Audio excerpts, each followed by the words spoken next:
ሮቤልና ሉላ መኝታ ቤት ገብተው ነበረ። ከዚህ በፊት እሱ ጋር ባደረችበት ሰዓት እሱ ወደ ውጭ ወጣ ሲል መጠጡ ላይ መድኃኒት አድርጋበት ስል ነበር እንቅልፍ ይዞት ነበር። እናም እንዲሁ ነበር ያደሩትና ያን ጊዜ የነበረን ለምን ዛሬ እንደገና እንደው ሳልጠጣ ዛሬ ልጅ መፈተን አለብኝ ሲል ራሱ ያስባል።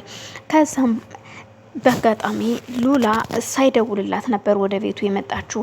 አክስቷ ቤት ቁጭ ብላ ነበር የሮቤል ቤት። እናም አክስቷም እጅግ ገላምጣት ነበር የሄደችው።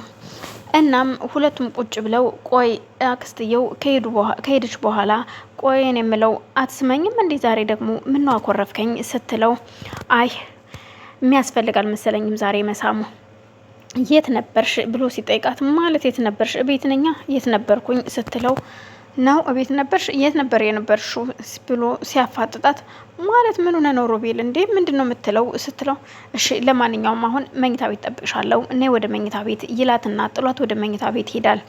እሷም ከሰከንዶች በኋላ ተመልሳ እሱ መኝታ ቤት ትሄዳለች። መኝታ ቤትን ስትሄድ ግን እሷ ያጠበቀችው ነገር ነበር የገጠማት። መኝታ ቤት እንደገባች ቁጭ እንዳለች አልጋው አፋፍ ላይ አሁን ዛሬ በቀደም ጠጣሁት መጠጥ እንዳልሆነ አውቃለሁ። የጠጣሁት መጠጥ ላይ የሆነ ነገር እንደተጨመረበት እርግጠኛ ነኝ። ስለዚህ ዛሬ ደግሞ ምንም መጠጥ ሳልጠጣ ካንቺ ጋራ ጊዜ ማሳለፍ እፈልጋለሁ ይላታል። ሉላም ትደነግጥና ምን እያልክ ነው ሮቤል ብላ ኮስተር ስትልበት አዎ ዛሬ ካንቺ ጋር ጊዜ ማሳለፍ እፈልጋለሁ። ስለዚህ አሁን ምንም መጠጥ ስላልጠጣሁኝ ልብስሽን አውልቄ ይላታል። ሉላም በጣም ትደነግጣለች። ተደርጎ ታስቦ የማይታወቀው ነገር ዛሬ እንዲህ ሊያስበው ቻለ። በፍጹም ይሄ ነገር አክስቴ የሆነ ነገር ብለዋለች ማለት ነው ስትል እራሷ ታስባለች። እሱም ሲያፋጥጣት በአጋጣሚ እሺ በቃ ብላ ለማውለቅ እጇን ወደ ልብሷ ስትሰድ በሩ ይንኳኳል። በሩ ሲንኳኳ እሱም እሷም ሁለቱም ይደነግጣሉ። አይን ላይ ታዩና እሱ ቀድሞ ወጥቶ በሩን ሲያይ የድሮ ሚስቱ መሀሌት በር ከፍታ ስትገባ ሉላም ተከትለው ከኋላ ወጥታ ነበረ። እኮ ምንድነው ማን ነው ማለት ምን ልትሰሪ እዚህ መጣሽ ሲላት ቤቴ እኮ ነው እንዴት ነው ለምን መጣሽ ማለት ቤቴ ነው ምንድነው አልገባኝም ሲል ይጠይቃታል። ሉላም ቆይች ሴትዮ ማናት ስትል ትጠይቀዋለች። ማናት ነው ያልሽው ለኔማ የ80 የህግ ባሌ ነው ስትል ትመልስላታለች ማለት። ሉላም በጣም ትደነግጥና ቆይ ከሷ ጋር ያለውን ነገር ጨርሰናል አላልከኝም እንዴ ምንድነው እየተፈጠረ ያለው ስትል ተጠይቀው ሮቤልም አው ጨርሻለሁ እንደጨረስኩ ነው ማቀው እኔ ይላታል። ግን ደግሞ እዩልህ አንተ ነህ እንጂ ፈታውሽ አልከኝ እኔ አልፈታውህም። እኔ ሁልጊዜም አፈቅርሃለሁ እወድሃለሁ። ጥላቸው ካንተ ብቻ ነው የመጣው ካንተ ጎን ነው። ስለዚህ ደግሞ ገና በፍርድ ተያዘ እንጂ አልተቋጨም ፍቹ። ስለዚህ ምናልባት ላልፈታህ እችላለሁ ስትል ትመልስለታለች። ምን እያልሽ ነው ቆይ አንቺ ምንድነው እያሰብሻለሽ ሲል አዎ ትዳር እኮ ስትፈልገው የምትርቀው ስትፈልግ የምታቀርበው አይደለም። ስለዚህ አዎ እኔም ያን ነው የማስበው። ቆይ ከኔ ምንድነው የምትፈልጊው ሲል ይጠይቃታል። በዛን መሀል ሉላም አይ እንግዲያውስ እኔ ከዚህ ጋር ብዙ መቆየት ያለብኝ አይመስለኝም ብሄድ ይሻላል ስትል ታወራለች። በቃ ሂጂ ሲላት ሮቤልም አዎ መሄዱ ነው የሚያዋጣሽባት ሂጂ ለህይወትሽም አደጋ ነው ትላታለች። ሰላም ሰላም ውድና የተከበራችሁ የመቅዲ ቤተሰቦች እንደምን ዋላችሁ እንዴት ናችሁ ሰላም ናችሁ ወይ በያላችሁበት ሰላማችሁ ይብዛ። ይሄንን ቪዲዮ የምታዩ ላይክ ሼር ሰብስክራይብ ለምታደርጉኝ ከልብ አመሰግናለሁ። እንዲሁም አሁን ላይክ ሼር ሰብስክራይብ እያደረጋችሁ ለምታበረታቱኝ ከልብ ምስጋና አቀርባለሁ። ሁላችሁንም አመሰግናለሁ። እሺ አሁን ከኔ ምንድነው የምትፈልጊው ስል ድጋሚ ጥያቄ ያቀርብላታል።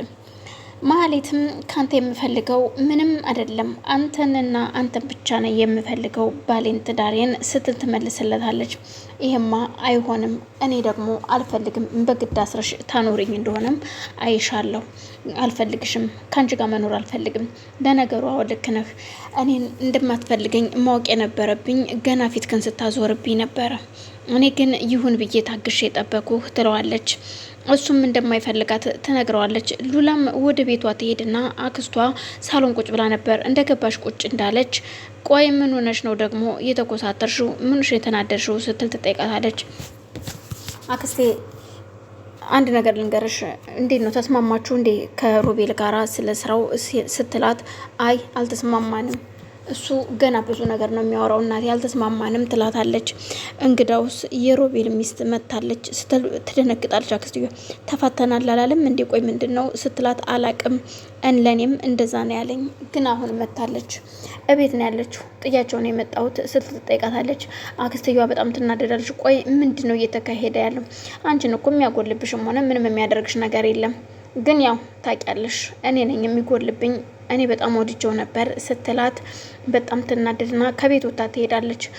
ሮቤል የሚደውልላትና ምሳ እንደሚጋብዛት ይነግራታል። እሷም እሺ ለማንኛውም እንገናኝ ትለውና ትሄዳለች። ምሳ ለመጋበዝ በመኪና ከበር ላይ መጥቶ ነበር የወሰዳት። ልክ እንደወሰዳት መኪና ውስጥ ቆየን የምለው እንዴት ነሽ? ምንድን ነው? እሺ ሚስትህስ እንዳታስመታኝ እኔ መኖር እፈልጋለሁ ስትለው፣ ቆይ መሀሌትን ፈርተሽ ነው መታሻለሁ ስላለችሽ ነው? እንዳትፈሪ ምንም ችግር የለውም። አሁን እኔ ምሳ ልጋብዝሽ ነው። ቆይን የምልህ ግን ከባለቤት ጋር እንደጨረስክ አልነበረም እየነገርከኝ ስትለው፣ ቆይ ይህንን ርዕስ እንዝጋው እኮ ብዬሽ ነበረ፣ ምክንያቱም የህይወት ጉዳይ ነው። እሺ በቃ ለማንኛውም ምሳውን እንብላ እንሄድና ይላታል። እሺ ልጅሽስ እንዴት ነው? መቼ ነው ቼካፕ የምታደርጊው?